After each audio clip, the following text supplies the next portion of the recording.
Now, concerning the matters about which you wrote, it is good for a man not to have sexual relations with a woman. But because of the temptation of sexual immorality, each man should have his own wife, and each woman her own husband. The husband should give to his wife her conjugal rights, and likewise the wife to her husband. For the wife does not have authority over her own body, but the husband does. Likewise, the husband does not have authority over his own body, but the wife does. Do not deprive one another, except perhaps by agreement for a limited time, that you may devote yourselves to prayer. But then come together again, so that Satan may not tempt you because of your lack of self-control. Now, as a concession, not a command, I say this. I wish that I wish that all were as I myself am. But each has its own gift from God, each one of one kind and one of another. To the unmarried and the widows I say that it is good for them to remain single as I am. But if they cannot exercise self-control, they should marry, for it is better to marry than to burn with passion. To the married I give this charge, not I, but the Lord. The wife should not separate from her husband. But if she does, she should remain unmarried or else be reconciled to her husband, and the husband should not divorce his wife.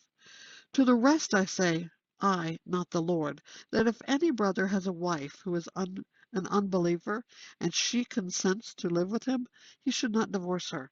If any woman has a husband who is an unbeliever, and he consents to live with her, she should not divorce him. For the unbelieving husband is made holy because of his wife, and the unbelieving wife is made holy because of her husband. Otherwise, your children would be unclean, but as it is, they are holy. But if the unbelieving partner separates, let it be so. In such cases, the brother or sister is not enslaved. God has called you to peace. For how do you know, wife, whether you will save your husband? Or how do you know, husband, whether you will save your wife? Only let each person lead the life that the Lord has assigned to him, and to which God has called him. This is my rule in all churches. Was anyone at the time of his call already circumcised? Let him not seek to remove the marks of circumcision.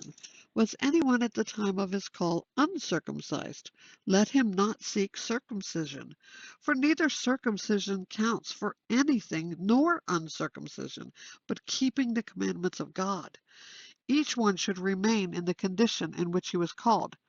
Were you a bondservant when called? Do not be concerned about it. But if you gain your freedom, avail yourself to the opportunity. For he who was called in the Lord as a bondservant is a freedman of the Lord. Likewise, he who was free when called is a bondservant of Christ. You were bought with a price. Do not become bondservants of men. So, brothers, in whatever condition each was called, let him remain with God.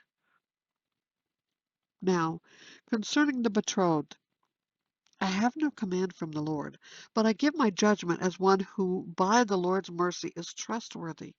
I think that in view of the present distress, it is good for a person to remain as he is. Are you bound to a wife? Do not seek to be free. Are you free from a wife? Do not seek a wife. But if you do marry, you have not sinned. And if a betrothed woman marries, she has not sinned. Yet those who marry will have worldly troubles, and I would spare you that. This is what I mean, brothers. The appointed time has grown very short. From now on, let those who have wives live as though they had none, and those who mourn as though they were not mourning, and those who rejoice as though they were not rejoicing, and those who buy as though they had no goods, and those who deal with the world as though they had no dealings with it. For the present form of this world is passing away. I want you to be free from anxieties. The unmarried man is anxious about the things of the Lord, how to please the Lord. But the married man is anxious about worldly things, how to please his wife. And his interests are divided. And the unmarried or betrothed woman is anxious about the things of the Lord, how to be holy in body and spirit. But the married woman is anxious about worldly things, how to please her husband. I say this for your own benefit, not to lay any restraint upon you, but to promote good order and to secure your undivided devotion to the Lord. If anyone thinks he is not behaving properly towards his betrothed, If his passions are strong, and it has to be, let him do as he wishes. Let them marry. It is no sin. But whoever is firmly established in his heart, being under no necessity, but having his desire under control, and has determined that in his heart to keep her as his betrothed, he will do well.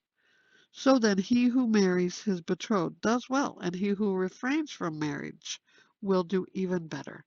A wife is bound to her husband as long as he lives, but if her husband dies, she is free to be married to whom she wishes, only in the Lord. Yet in my judgment she is happier if she remains as she is. I think, too, that I have the Spirit of God.